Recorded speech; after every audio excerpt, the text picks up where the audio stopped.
We'll find out. I don't know if I got one. As we continue this race with 7 minutes remaining, we've got a black and white warning flag for the number 59 car, and that is, he says, quickly looking down through the... And I think we've got the green flag at the back, so they're all in good enough position. 5-second board has been given. This is going to be a 20-minute race. 1 light, 2 lights, 3 lights are on, 4. Now the 5th, how long are they going to hold them? They're off already, and oh, what a great start initially from the 99, Rick Starring, but he seemed to just suddenly stop as though he thought he'd gone early. He hadn't, and he's just bulked himself right up, and in fact, jumping all the way through the middle, I think is going to be the number 16 car of Gary Lawrence. I think has managed to somehow get, because I think the 00 car of James Coleman probably got panicked by what Rick Starring was doing, and in fact the yellow car of Kevin Molyneux. So I think you're going to see it all change from the grid as it was by the time they get to you, David. Yeah, I Avery, and so the front rows are as they were off the grid. You've got them.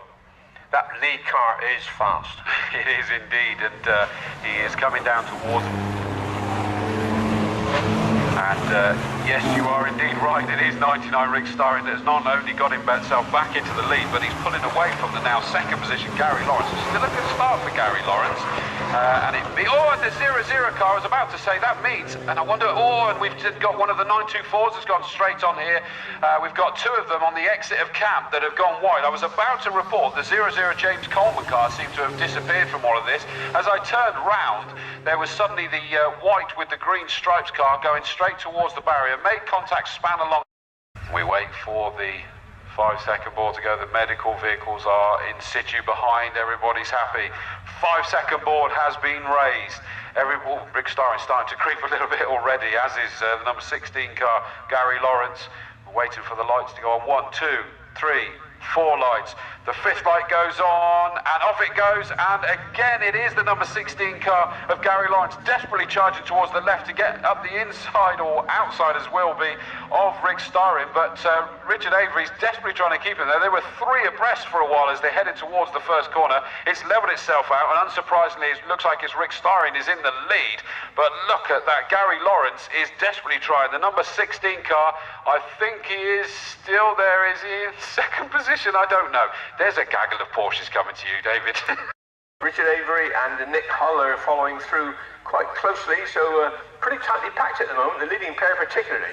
Yeah, they are, aren't they? That is incredible, considering how much speed Rick Starring was showing in the 99 car last time. He's desperately trying to get past the number 16 car, Gary Lawrence, but Gary Lawrence does indeed have it, as you say. Oh, but he's got very twitchy as he exits camp corner. He's gathered it up before he got as far as the green stuff, but he's managed to hold it. We've got a 10-second penalty for car number 16, which is Gary Lawrence. So Gary Lawrence was actually deemed to have got a false start, so he has been passed by Rick Starring on the track. He's also been passed by Richard Avery now, but he's actually even further back than that because he's 10 seconds further than he realises he is. What a shame, what a shame. It's so easily done, but I suppose you've got to show that you've actually got an advantage from that. It does happen occasionally, and it's judged not to have been a great advantage to you. In fact, some people jump and start and then penalty, but number 16 is going to be popped down the grid when they come past you next time round, and in fact that's already showing on the screen.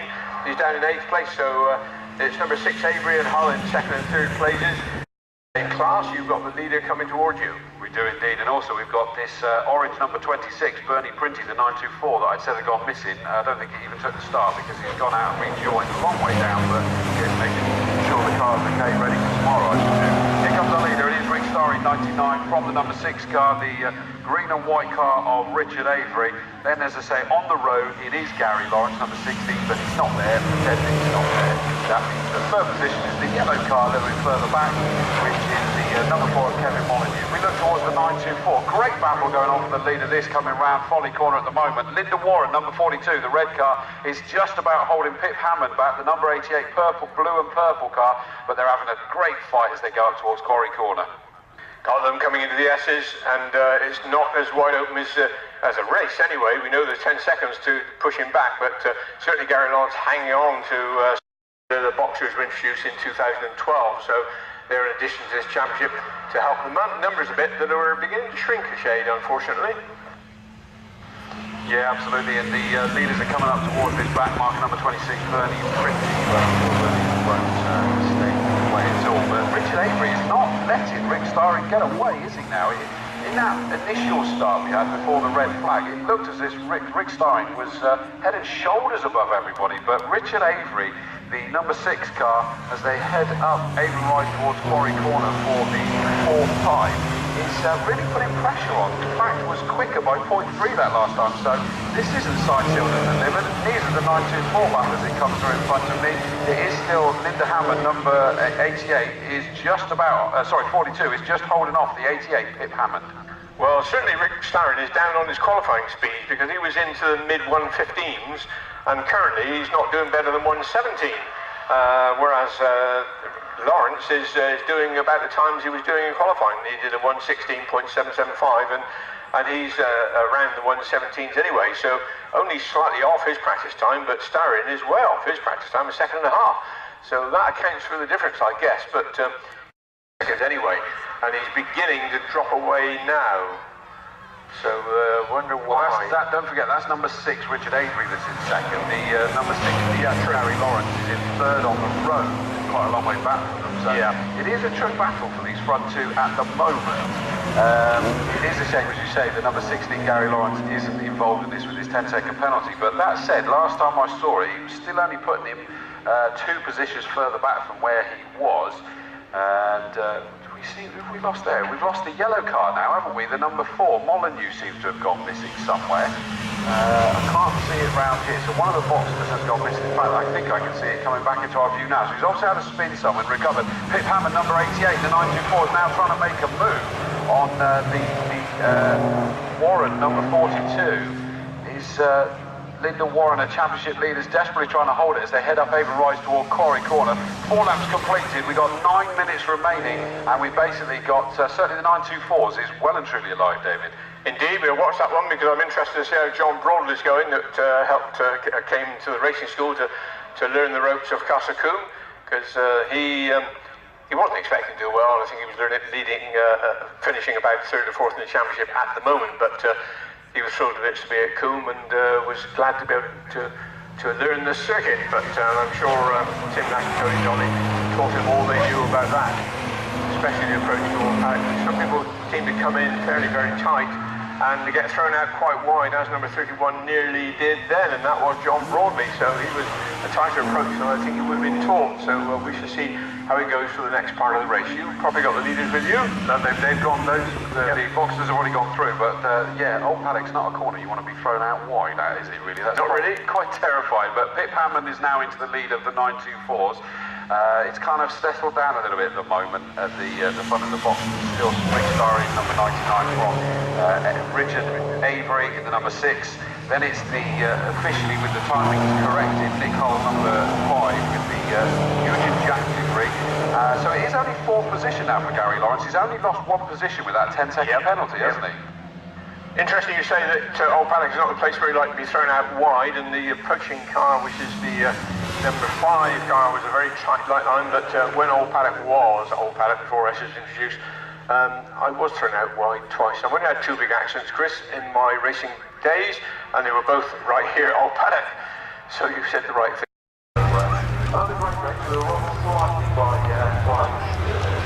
Reliability there, but still making mistake.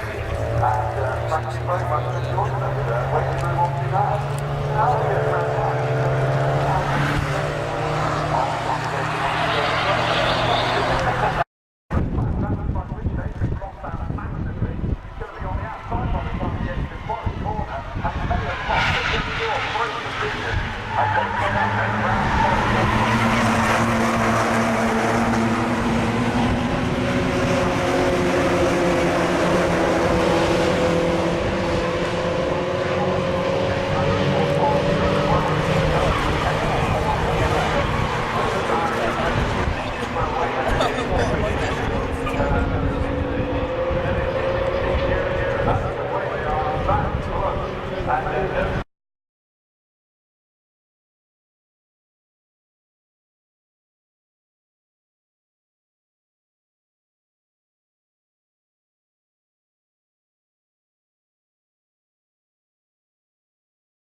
He's the one that's up in the second place. He's going to now have to try and focus on the side. But I don't know. So